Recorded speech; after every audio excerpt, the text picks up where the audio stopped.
안녕하세요. 지멘 선교방송을 듣고 계신 주님의 귀한 선교사님들과 애청자 여러분.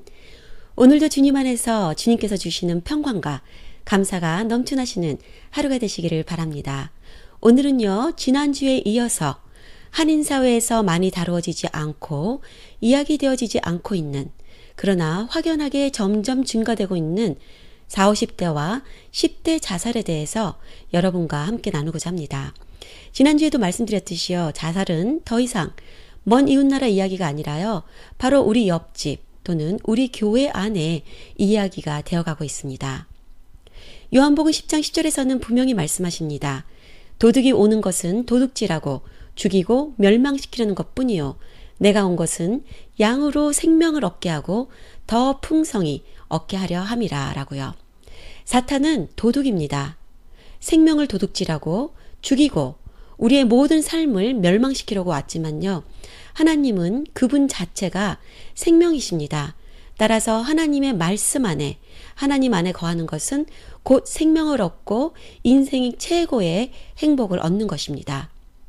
또한 자살 시도를 하는 사람들에게 생명 대신 하나님의 말씀과 하나님을 깊이 체험하게 도와주는 것은 그래서 매우 시급하고 중요한 일이고요. 그렇다면 어떻게 좀 더 구체적으로, 효율적으로, 무엇보다도 늦지 않게 자살 시도를 하려는 사람들을 도울 수 있을까요?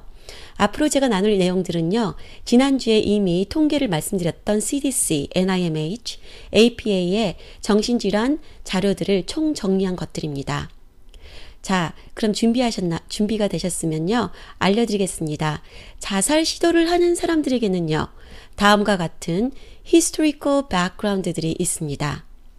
자살 시도를 이미 과거에 한 적이 있거나, 가족들 중에 자살을 하고자 했던 또는 자살한 사람이 있거나, 가족 중이나 또한 자기 자신이 심한 우울증에 시달리고 있거나, 정신질환이 과거에 있었거나 또는 현재 있고, 가족들 중에도 정신질환이 있는 사람들입니다. 또한 술과 마약 중독이 있었거나 현재 있는 사람, 또한 극심한 치명적인 스트레스가 있거나 중요한 사람을 잃어버렸을 것으로 인한 충격을 받은 사람, 권총과 죽을 수 있는 무기가 자기가 살고 있는 곳에 가까이 있는 사람, 가족이랑은 상관이 없지만 다른 자살한 사람들이 내 주위에 있는 사람, 그리고 마지막으로 혼자서 외롭게 투옥한 사람, 이런 사람들이 자살률이 훨씬 더 높다고 나왔습니다. 또한 자살 시도자들은요, 갑작스럽게 다음과 같은 이야기를 자주 한다고 하는데요. 이런 이야기를 갑작스럽게 자주 하는 사람들이 여러분 주위에 있으시다면 주의 깊게 그 사람들에게 관심을 더 많이 주어야 될 사람들일 것입니다. 이 사람들은 이렇게 이야기한다고 합니다. 나는 죽어버리고 싶다. 더 이상 살아야 할 이유가 없다. 나는 남에게 또는 가족들에게 짐만 된다. 나는 완전히 갇힌 기분이다. 더 이상 나갈 수 있는 통로가 없다. 마지막으로 참을 수 없이 고통스럽고 죽고만 싶다. 이러한 이야기들을 갑작스럽게 하는 사람들입니다. 그리고 자살 시도자들은요, 갑작스럽게 다음과 같은 행동들을 한다는데요. 술과 마약 사용이 갑자기 늘어나거나, 아니면 원래 하지 않던 사람들까지도 술과 마약을 사용하거나, 온라인이나 주위에서 죽을 수 있는 자료들을 모으기 시작하고 물건들을 모으기 시작하고 감추어 놓는 사람들, 언행이 갑자기 난폭해지거나 평범한 생활을 안 하려고 하거나, 또한 자기 자신을 가족들과 친구들로부터 고립시키거나, 아니면 하루 온종일 잠만 자려고 하거나, 아니면 잠을 온종일 아주 자지 않거나,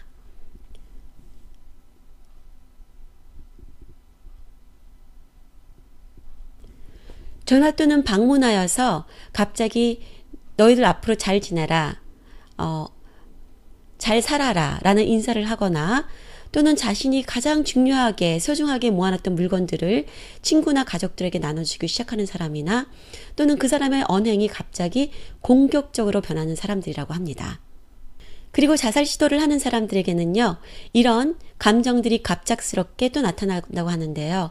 심한 우울증이나 우울함, 모든 것에 대한 관심이 없어지는 무관심, 갑자기 분노하고 격분하고 화를 자주 내거나 급도로 예민해지거나 갑자기 자존심을 내세우거나 굴욕감을 자주 느끼는 행동, 그리고 불안정하고 불안해하는 행동들입니다.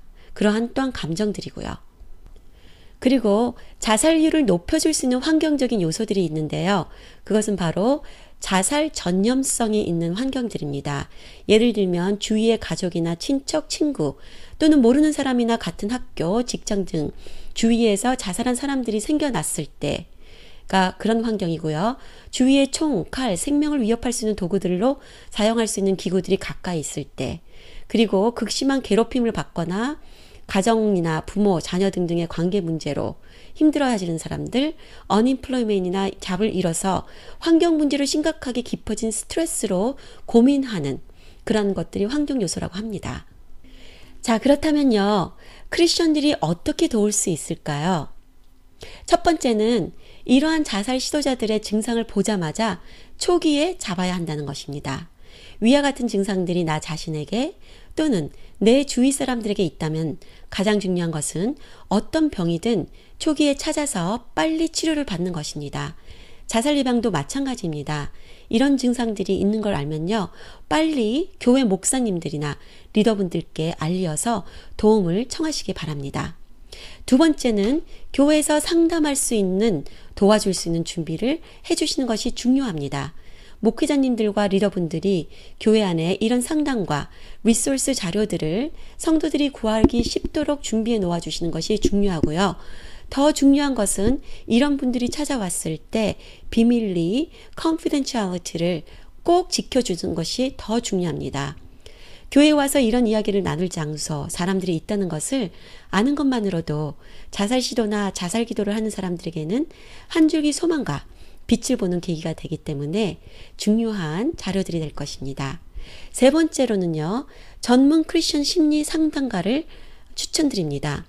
만일 목사님이나 교회에 이런 상담을 해주실 분들이 안 계시면요, 또 계신다 하더라도 심각한 케이스에는 신앙이 좋고 하나님께로 인도해 줄 수 있는 크리스천 상담가를 만나는 것은요, 매우 도움이 되기 때문에 강력히 권면합니다. 세상적인 상담가는 어느 정도 도움은 됩니다. 하지만 근본적인 해결책을 주지 못합니다. 따라서 영적 세계를 알고 하나님의 말씀에 근거한 크리스천 상담가를 만나는 것이 환자들에게는, 또한 가슴이 아픈 사람들에게는 훨씬 유익하고 근본적인 해결책을 볼 수 있게 해주기 때문에 크리스천 상담가를 추천하는 것입니다. 그 다음에는요, 의학적 의료 도움도 받으실 수 있습니다.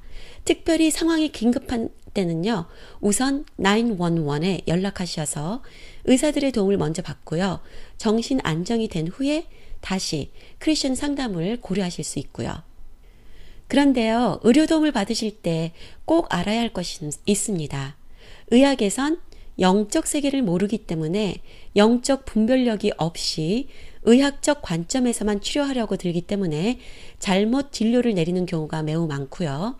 거기에 따르는 사이드 어펙트가 오히려 안 좋게 생기는 경우가 많이 있다는 점을 꼭 고려하셔야 됩니다. 병원에서는 마음이 아파서 생긴 정신질환인지 아니면 영적 세계의 공격을 받고 있는 정신질환인지에 대한 영적 분별을 절대로 못합니다. 의학적으로 할 수도 없는 부분이고요. 그래서 병원에서는 신경 안정제들로만 치료하는 것이고요. 환자들이 평생 먹어야만 되는 것이죠.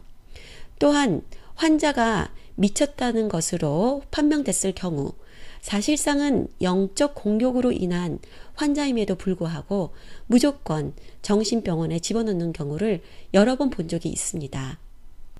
너무 안타까운 것은 정신병원에 한번 들어가면 그 사람은 더욱 진짜 정신병이 생길 수 있다는 것입니다. 따라서 우리가 영적인 것은 영적인 말씀으로, 하나님의 말씀으로 치유해 주는 것이 가장 중요하고 긴급합니다. 오늘날 우리 사회의 정신질환은요, 앞의 리포트들처럼 결국 대부분이 깨어진 가정과 불화 가정에서 온 깊은 상처와 고통의 결과물이고요. 어떤 것들은 영적 공격들이 실제로 있습니다. 의학적으로 약물 치료를 통해서 잠깐의 감정 절제는 안정은 시킬 수 있을지 모르지만 병을 낫게 하는 해결책은 절대로 되지 않는다는 것 또한 의학이 증명해주고 있는 것입니다. 결론으로 말씀드립니다. 영적인 세계의 일은 하나님의 말씀으로만 치료될 수 있고요. 하나님께서만이 치료하실 수 있습니다. 우리 크리스천들은 하나님의 도구로 쓰임받을 준비를 해야 하는 선한 청직이 의무가 있는 것이고요. 김태호 목사님과 저희 부부는 20여 년간 수많은 상담을 사람들에게 해주면서 언제부터인가 하나님께서 이런 정신적으로 아픈 분들을 온전히 치유하시는 것을 목격하게 되는 함께 기쁨을 나누게 되었습니다. 상담을 받으러 왔던 분들 중에는 너무너무 아파서 잊어버렸던 일들을 하나님께서는 꺼내게 하시고 하나님의 귀한 말씀으로 그들을 치유하시는 것을 목격했습니다. 하나님께서는 모든 거짓과 어둠의 역사로부터 아픈 자녀들이 결국은 악에서 어둠에서 해방되고 아픔에서 해방되고 하나님 안에서 다시 구원의 기쁨과 행복을 찾아주셨습니다.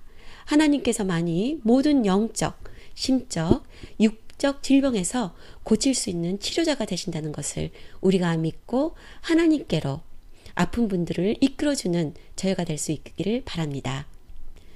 생각해 보니까요, 모든 것은 하나님께서 우리들에게 가지셨던 깊은 관심으로부터 시작된다고 봅니다. 우리들도 이제는 더 깊이 주위 사람들에게 관심을 가지고 살펴야 될 때가 아니런지요. 자살 예방 강의나 세미나, 컨퍼런스 또는 자료들이 필요하시면요. 저희 TV 넥스트에 연락 주시면 도와드리도록 하겠습니다. 오늘도 하나님 안에서 감사하며 승리하시는 하루가 되시기를 기도합니다. 감사합니다.